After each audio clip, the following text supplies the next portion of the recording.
New data shows Worcester's property values are on the rise, and City Manager Ed Augustus says it's a sign more and more people want to live and work here. The new valuation is out just weeks before City Councilor set tax rates.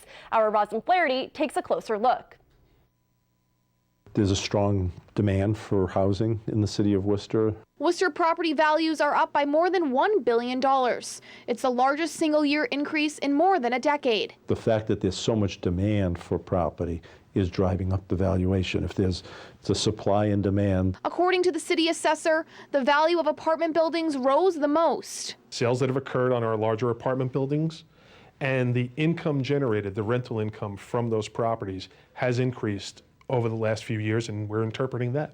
George Russell is both a city councilor and a real estate broker. He says when the city council adjusts the tax rate, it might affect one category more than the other. This year, apartment buildings rates may rise more than residential single-family homes and business properties. The city council in the last couple of decades has said that they think that the residential should be favored.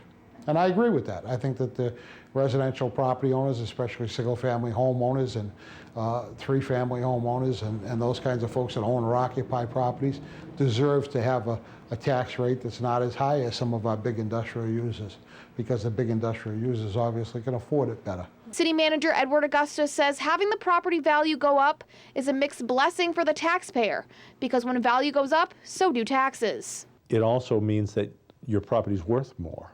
And then if you go to sell it or you go to take out a loan against your property, there's more value there.